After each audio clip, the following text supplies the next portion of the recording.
اور تو بالکل سلامت گھوم رہا ہے. وہ کہتا حضور میں نے 3 روٹیاں صدقہ کی ہیں. اتنے گناہ، اتنی خطائیں، سارا شہر پریشان، مگر جب صدقہ کیا 3 روٹی کا، آپ نے اس سانپ سے پوچھا کہ تو نے قتل کیوں نہیں کیا، تیری تو ڈیوٹی تھی نا. تو سانپ کہتا ہے اے اللہ کے نبی، اللہ نے آپ کی دعا تو قبول فرما لی، مجھے ہلاک کرنے کے لیے بھیج بھی دیا، مگر جب اس دھوبی نے ایک سائل کو صدقہ دیا تو ایک فرشتے نے مجھے لوہے کی لگام ڈال کر روک لیا. اب وہ دھوبی بھی سارا واقعہ سن رہا تھا کہ اتنے گناہ ہیں، سامنے ایک چھوٹا سا صدقہ کیا، میری ہلاکت رک گئی. اس دھوبی نے بھی توبہ کر لی، اپنے گناہوں سے تائب ہو گیا. کیا سیکھنے کو ملا؟ صدقہ بلاؤں کو ٹالتا ہے، صدقہ مصیبتوں کو ٹالتا ہے، صدقہ عمر میں برکت لاتا ہے. ایک بار حضرت داؤد علیہ نبی علیہ الصلوۃ والسلام کے پاس ایک شخص تھا، اور وہ حضرت ملک الموت آئے اور اس کو بڑا گھور کے دیکھنے لگے. تو تھوڑی دیر کے بعد ملک الموت تو چلے گئے. تو آپ نے، اس شخص نے کہا کہ حضور یہ کون تھا جو مجھے گھور رہا تھا؟ آپ نے کہا ملک الموت تھے. ملک الموت سے پوچھا کہ تم کیوں گھور رہے تھے؟ کہا کہ یہ بندے کی اب 3 دن زندگی رہ گئی ہے، اب 3 دن کے بعد یہ دنیا سے چلا جائے گا. تھوڑے دن ہوئے تو وہ بندہ گھوم رہا ہے، پھر رہا ہے آپ کے سامنے. ملک الموت آیا، آپ نے کہا تم نے تو کہا تھا 3 دن میں اس کی روح قبض کرنی ہے، تو بالکل ٹھیک ہے، کوئی مسئلہ ہی نہیں.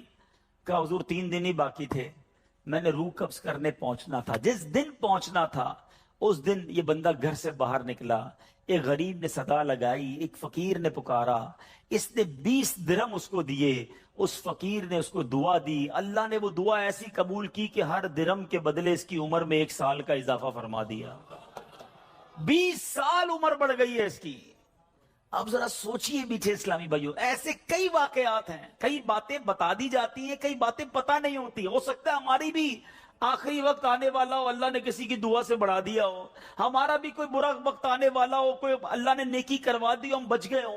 تو کرتے رہا کرو نیکی، جچاؤ نہ، دکھاؤ نہ، بتاؤ نہ، کرتے رہا کرو. اللہ کریم ہے، وہ نیکوکاروں کا اجر ضائع نہیں کرتا، وہ ضرور عطا فرماتا ہے.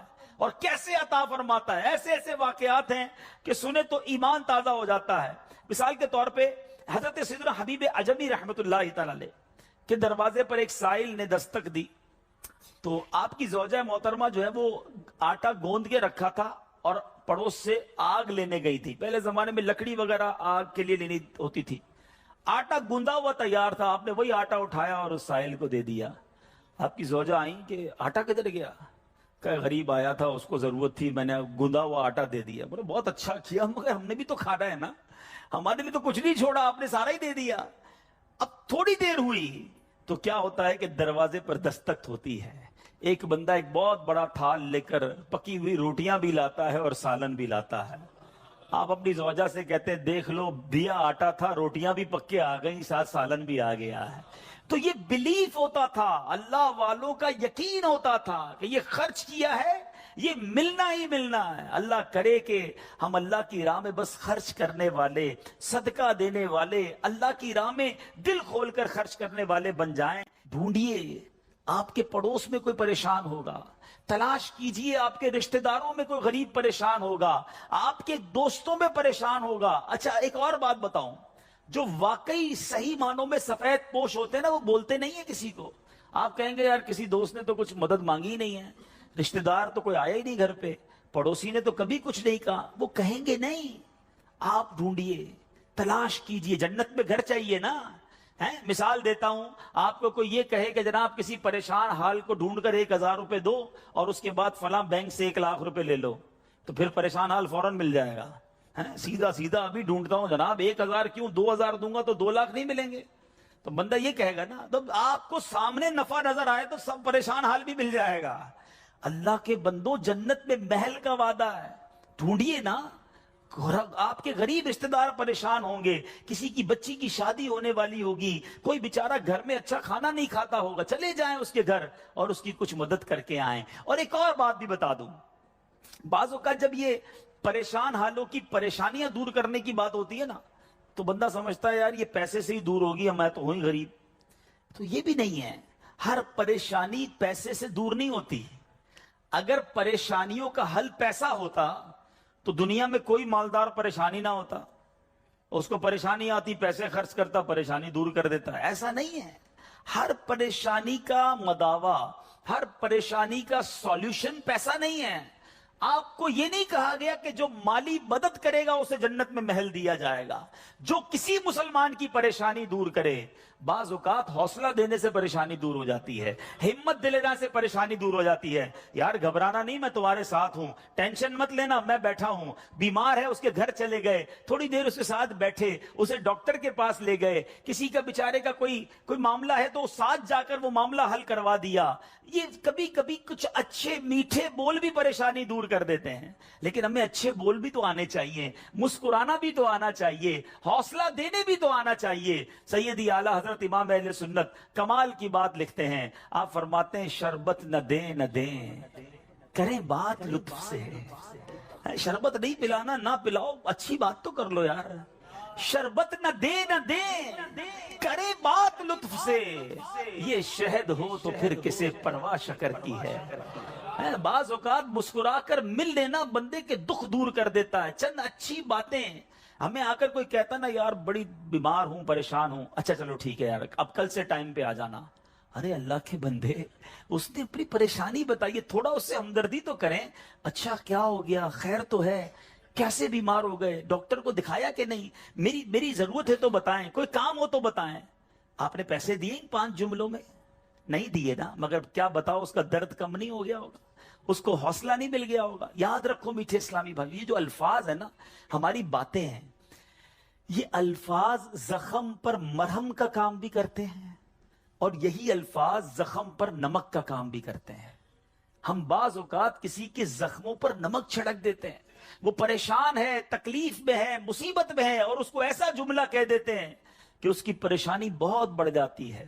اور کبھی کبھی چند اچھے جملے انسان کا غم بھلا دیتا ہے. اللہ کے واسطے اچھا بولنا سیکھیے, نرم ہو جائیے, شفیق ہو جائیے. مثال کے طور پہ کوئی بندہ آیا کہ یار اسکوٹر کا ایکسیڈنٹ ہو گیا, اور میں نے تو پہلے ہی پتا تھا تیرا ایکسیڈنٹ ہونا ہے, تو چلاتا ہی صحیح نہیں ہے, پہلے ہی تیزی سے چلاتا ہے. کیوں چلاتا ہے اسکوٹر جب چلانے نہیں آتی؟ اب بتاؤ بندہ کہ یار ایکسیڈنٹ بھی ہوا, اس کے باتیں بھی سنوں میں, تو یہ زخم پر نمک ہو گیا نا. اب یہ باتیں بعد میں سمجھا لینا کہ یار تیز مت چلایا کرو, مگر ابھی تو حوصلہ دیں, ابھی تو بیچارے کی طبیعت پوچھیں, ابھی تو اس کی پریشانی دور کریں. تو ایسی بہت ساری مثالیں ہیں کہ جب بھی ہمارے پاس کوئی پریشان حال آئے نا, تو اسے اچھی بات کریں, حوصلہ دیں, پریشانی دور کریں.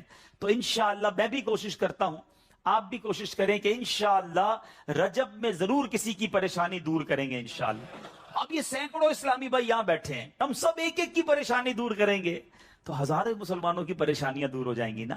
یہ اسلام کی بیوٹی ہے, یہ اسلام کی خوبصورتی ہے کہ مسلمان کی مدد کرے, اس کی پریشانی دور کرے. مالی پریشانی ہے تو دور کریں, جسمانی پریشانی ہے تو دور کریں.